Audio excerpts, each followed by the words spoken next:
Hey everyone, my name is Likita Avar and welcome back to my channel Legal Shots with Vakil. And as you know, आज round 2 के results आ गए होंगे. आपको पता चल गया होगा आपके लॉगिन में कि आपको कौन सा कॉलेज मिल रहा है. बेटरमेंट में जो आपने कॉलेज डाला था वो मिल रहा है या नहीं, या वही कॉलेज मिल रहा है जो आपको पहले मिल रहा था.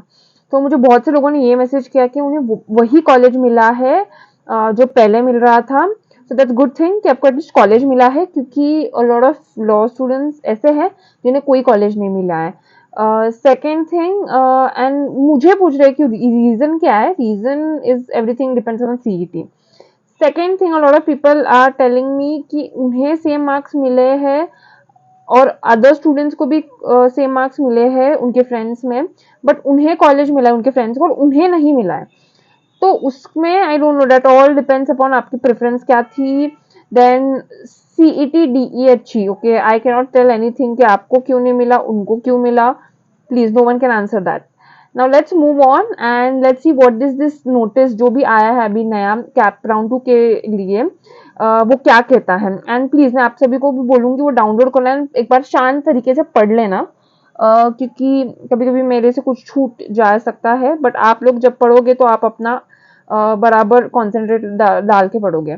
तो यहाँ पे क्लियरली लिखा है कि CET colleges should not verify the CET application. मतलब जो भी आपने एग्जाम के पहले भरा था, उसके डिटेल्स आपको वेरीफाई नहीं करनी है. कॉलेज को सिर्फ कैप एप्लीकेशन फॉर्म देखनी है.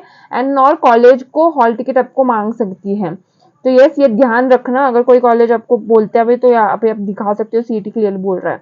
अनदर थिंग, आपको राउंड 1 राउंड 2, आपको राउंड 2 के एंड डेट तक आपको अपने, अगर अपने रिजर्वेशन है तो आपको ये सर्टिफिकेट्स आपके जमा करनी होंगी कॉलेज में ऑफिशियली.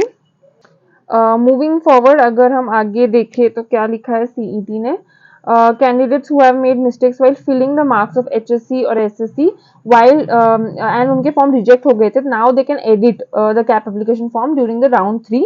और डेट्स भी दिया है, देखो 26 to 28, ये 2 दिन में आपको. एंड न्यू कॉलेज राउंड भी तभी आएगा थर्ड राउंड के लिए, तो तभी आपको 26 to 28 न्यू कॉलेज फॉर्म डाल सकते हैं. मैं तभी आपके लिए वीडियोस बनाऊंगी. 25 को शायद मैं एक वीडियो बना लूंगी कि कॉलेज कैसे डालना होगा and all about that. Now moving forward, candidates who are eligible for round 2, ये पढ़ लेना आपको जिन्होंने प्रेफरेंस 1 नहीं दिया था एंड उन्होंने वो कॉलेज में नहीं एडमिशन लिया था. मोटा मोटा वही लिखा है.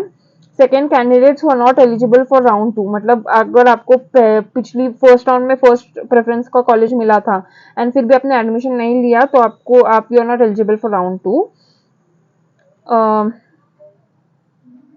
Second, candidates who have been allotted seat other than the first preference as per the preference, and उन्होंने 1000 रुपए नहीं भरा था. Second, candidates who have allotted the first preference as well as the first preference and have verified documents. मतलब आपने admission ले लिया तो आप राउंड 2 के लिए ऑब्वियसली आप ये नहीं होंगे. Now application of logic dynamic allocation for round 2, candidates who have been allotted other than the preference list. मुझे ये तो मतलब आपको पता ही है कि राउंड 2 के लिए कौन एलिजिबल था. आपने एडमिशन नहीं लिया था ना, आपने बेटरमेंट के लिए अलॉट किया था 1000 रुपए पे करके. एंड ये मोटा मोटा यहाँ पे यही लिखा है कि कास्ट वैलिडिटी सर्टिफिकेट आपको राउंड 2 के एंड तक फिल करना है. नाउ इंटरेस्टिंग पार्ट यहाँ पे आती है, सबसे इंटरेस्टिंग क्वेश्चन, मतलब यहाँ पे आती है. देखो 6 and 7 क्लियरली यहाँ पे मेंशन है. There are very few seats available for round 3, so candidates are requested to seek admission in the allotted colleges through the same college though the same college is allotted to the candidates around you. जो मुझे बोल रहे लोग कि ma'am हमें same college मिला, तो at least आपको कॉलेज मिला है. थोड़े लोगों को कॉलेज भी नहीं मिला है, तो ये भी सीईटी डीएचई खुद बोल रहा है कि आप ले लो अगर कॉलेज 2 में राउंड 2 में मिल रहा है, क्योंकि राउंड 2 में सीट्स कम हो जाती है. एंड दैट्स ट्रू, क्योंकि राउंड 2 में बहुत से लोग एडमिशन ले लेते हैं एंड सीट्स बहुत कम हो जाती है, ऑलमोस्ट लाइक 10 to 20 सीट्स बचती है. मैं डरा नहीं रही हूँ, but this is the practical thing. People are having high scores, they can take a chance, but if you are having like good mean less score, 100 से कम है एंड आपको अभी कोई भी कॉलेज मिला है 100 से कम है, तो प्लीज मैं तो बोलूंगी ले लो.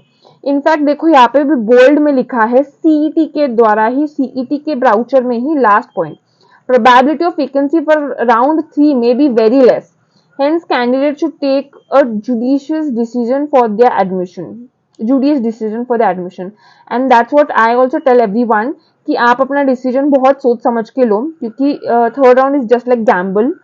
सीट्स बहुत कम हो जाती है, फिर डिमांड हाई होता है. मतलब अगर आपने इकोनॉमिक्स पढ़ा हो, लॉ ऑफ डिमांड, तो जब प्राइस कम होती है तो डिमांड ज्यादा होती है. सो एग्जैक्टली लाइक दैट कि सीट्स कम हो जाती है फिर तो मार्क्स डिमांड बढ़ जाती है. ऐसा नहीं है कि कट ऑफ कम होगा, नहीं. सीट्स कम होते ही मार्क्स का ये वेटेज बढ़ जाएगा. तो इसलिए मैं भी बोलूंगी कि आप अगर आपको एटलीस्ट अभी कुछ मिला है कॉलेज तो ले लो. And yes, you can write to me on my Instagram, link मैं डिस्क्रिप्शन में दे दूंगी for any other query. And अगर आपको कोई कॉलेज नहीं मिला है तो बच्चा उम्मीद मत हारो. थर्ड राउंड है, फोर्थ राउंड है. अनदर थिंग, अगर आपको अभी कोई कॉलेज नहीं मिला है, मैं एक सेफर साइड के लिए बोलूंगी, अपने लोकल सिटी में, अपने लोकल, आप जहां से भी हो, मतलब अगर आप ओएमएस के लिए ही बोलूंगी, एमएस के लिए तो आपके लिए तो एमएस सीटी है.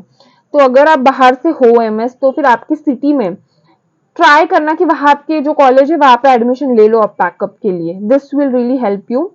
एंड मेरा भरोसा करो, क्योंकि मैं बोलती हूँ तो फिर सोच समझ के बोलती हूँ बैकअप के लिए. अनदर थिंग, थर्ड राउंड के वक्त मैं वीडियो बनाऊंगी जरूर. 25th को एक डाल दूंगी कि कॉलेज कैसे चूज करना होगा आपको थर्ड राउंड के लिए, जिनको कोई भी कॉलेज नहीं मिला. बट जिनको अभी कोई कॉलेज नहीं मिला उनके लिए तो मैं बोलूंगी कि बैकअप के लिए कोई कॉलेज में एडमिशन ले लो आपके लोकल सिटी में. And yes, subscribe to my channel because I only make videos related to MHCET.